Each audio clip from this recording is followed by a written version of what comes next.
প্রিয় দর্শক আসসালামু আলাইকুম। আমি ডক্টর বজলুর রহিম রিপন, মেডিকো হসপিটাল রেস্টিপাড়া টাঙ্গাইল থেকে আপনাদের সবাইকে জানাচ্ছি শুভেচ্ছা।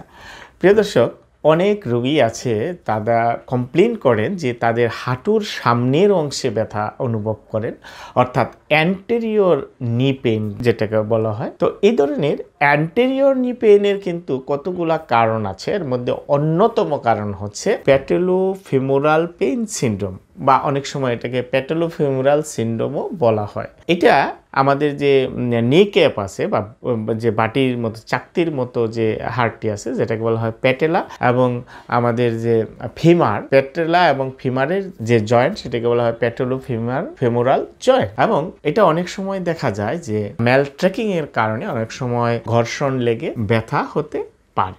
এবং এটা কিন্তু আসলে আপনার কোনো স্ট্রাকচারাল ইনজুরি যেমন লিগামেন্ট ইনজুরি বা এই ধরনের ইনজুরির কারণে নয়, এটা হচ্ছে ফাংশনাল ওভারলোডের কারণে হয়, অথবা বায়োমেকানিক্যাল ডিসফাংশন থাকলে এটা হতে পারে। তো এটা সাধারণত কি কারণে এটা হয়? এটা হয় আপনার ধরেন প্যাটেলার ম্যাল ট্রেকিং এর কারণে অনেক সময় হতে পারে। যেমন যখন দৌড়াদৌড়ি বা হাঁটাহাঁটির সময় বা সিঁড়ি বেয়ে ওঠা নামার সময় অনেক সময় প্যাটেলা তার ট্রক্লিয়ার গ্রিবে ঠিকমতো যদি চলাচল না করে তখন ঘর্ষণ লেগে এই ধরনের ব্যথা হওয়ার সম্ভাবনা থাকে। এবং আরো কিছু কারণ আছে, যেমন যদি মাসল ইমব্যালেন্স, সেক্ষেত্রেও কিন্তু এই ধরনের আপনার প্যাটেলোফিমোরাল সিনড্রোম হতে পারে। বিশেষ করে বাস্টাস মিডিয়ালিস বা গ্লুটিয়াল মাসল বা হিপ অ্যাবডাক্টর মাসল যদি উইক থাকে, আইটি ব্যান্ড যদি আপনার টাইট থাকে, সেই ক্ষেত্রেও কিন্তু এই ধরনের প্যাটেলোফিমোরাল পেইন সিনড্রোম হতে পারে। আবার অনেক সময় দেখা যায় যে ওভার ইউজের কারণে হঠাৎ করে বেশি দৌড়াদৌড়ি বা লাফালাফি করলেও অনেক সময়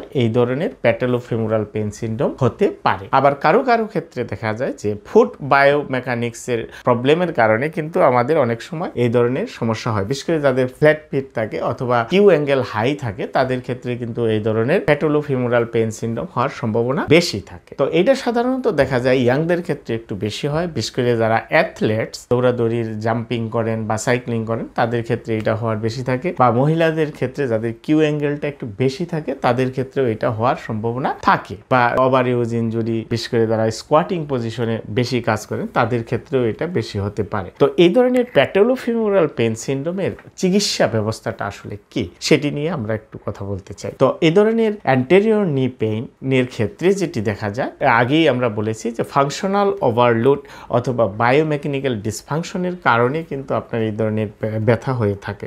এই ব্যথা শুধুমাত্র যে ব্যথানাশক ওষুধ খেলেই চলে যাবে এমন নয়, কারণ আপনার ওই যে কারণটাকে আইডেন্টিফাই করতে হবে। কারণ এটা কি ফাংশনাল ওভারলোডের কারণে হচ্ছে নাকি বায়োমেকানিক্যাল ডিসফাংশনের কারণে হচ্ছে, কোনটার কারণে হচ্ছে সেটি আইডেন্টিফাই করে আমরা যদি কজটাকে কারেকশন করতে পারি, তাহলে কিন্তু সহজেই এই ব্যথা ভালো হওয়া সম্ভব। বিশেষ করে রোগীদেরকে অ্যাক্টিভিটি মডিফিকেশন খুবই জরুরি। অ্যাক্টিভিটি মডিফিকেশন মানে হচ্ছে যে কাজটি করলে ব্যথা বেড়ে যায়, বিশেষ করে বেশি দৌড়াদৌড়ি, হাঁটাহাঁটি বা সিঁড়ি বেয়ে ওঠা নামা বা স্কোয়াটিং পজিশনে কাজ করা, এগুলা করলে ব্যথা যদি বেড়ে যায় তাহলে সেটাকে কমিয়ে আনতে হবে।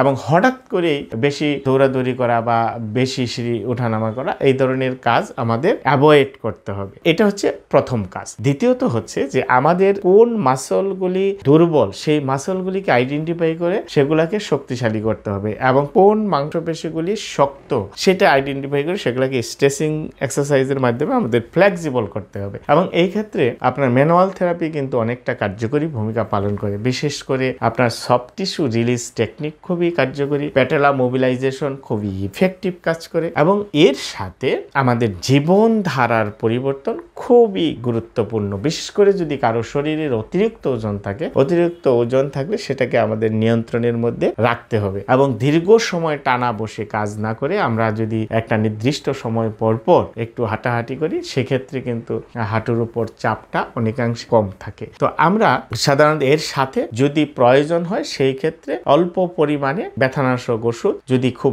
বেশি ব্যথা থাকে তাহলে খাওয়া যেতে পারে, কিন্তু কোনোভাবেই কিন্তু লং টাইম খাওয়া ঠিক নয়। তো আমরা যদি ম্যানেজমেন্টটাকে এইভাবে করি এবং পূর্ণাঙ্গ রিহেবিলিটেশন বা পুনর্বাসন না করে যদি রোগী আবার সে স্বাভাবিক কাজকর্ম শুরু করে দেয়, তাহলে কিন্তু ব্যথা আবার হওয়ার চান্স থাকে। সুতরাং প্রিয় দর্শক, আপনাদের প্রতি পরামর্শ থাকবে, যারা আপনারা এই ধরনের হাঁটু ব্যথায় ভুগছেন তাদেরকে অবশ্যই একজন বিশেষজ্ঞ ফিজিওথেরাপি চিকিৎসকের পরামর্শ নিয়ে পূর্ণাঙ্গ পুনর্বাসন যেটিকে বলা হয় রিহেবিলিটেশন করে আপনি যদি স্বাভাবিক কাজকর্মে ফিরে যান, তাহলে কিন্তু আপনার এই ব্যথাটা একদম নির্মূল হয়ে যাওয়ার সম্ভাবনা বেশি থাকবে। আর যদি শুধু চিকিৎসাটাকে কমপ্লিট না করলে, ব্যথা একটু কমলেই আপনি চিকিৎসা বন্ধ করে দেন, তাহলে কিন্তু ব্যথা আবার আসার সম্ভাবনা থাকে। সুতরাং প্রিয় দর্শক, যারা এই ধরনের সমস্যায় ভুগছেন তারা অবশ্যই পূর্ণাঙ্গ রিহেবিলিটেশন প্রক্রিয়াটা আপনারা সম্পূর্ণ করেই আপনারা স্বাভাবিক কাজে ফিরবেন। এতে আপনি দীর্ঘদিন আপনার হাঁটু সুস্থ থাকবে। ধন্যবাদ সবাইকে। আসসালামু আলাইকুম।